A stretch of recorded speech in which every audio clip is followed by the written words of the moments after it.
Well, it's here. 2012 has arrived, and with it, there are huge stories that are waiting to unfold. We've all been watching the political races, mostly the Republican presidential primary. Who will take that primary? Will it be Romney or Newt or Ron Paul or Santorum, or maybe it's someone who hasn't even entered the race yet? Can they even defeat Obama? We'll all be watching as Americans. We'll be watching and participating.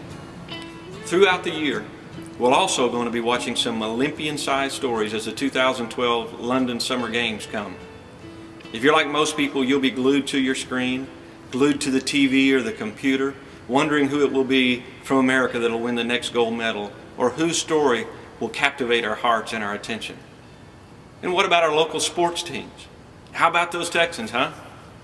I know, the first time ever, but they made it to the playoffs. And the question is, can they make it to the Super Bowl with a rookie third-string quarterback? And how about those Astros?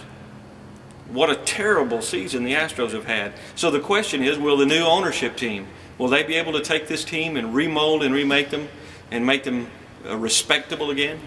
What is it about these stories that are so captivating? What's so interesting about them?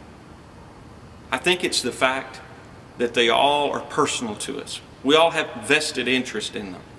The outcome affects us in some way, whether directly or indirectly. Our lives are directly affected by who sits in the White House, who's in the Congress and the Capitol building.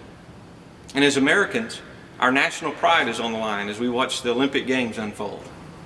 And even if you aren't a sports fan, the local teams have an effect on our local economy.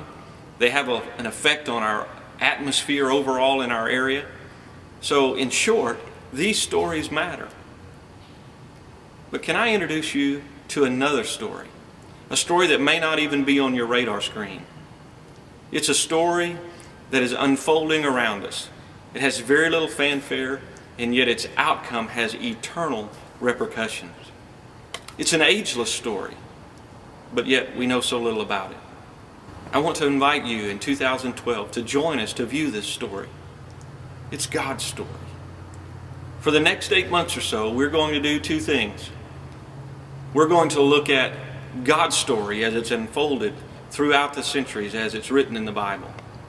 And secondly, we're going to look at our part in the story as it builds to an exciting climax. As a guide, we'll be using this book, The Story. It's simply an easy to read, abridged version of the New International Version of the Bible. It reads just like a novel, a story. We believe the whole Bible, but we also know that this book will bring clarity, and for ease of reading, we're going to be going through one chapter each week for 31 weeks. Using this tool, I promise you will see God's story much more clearly than you would ever have imagined.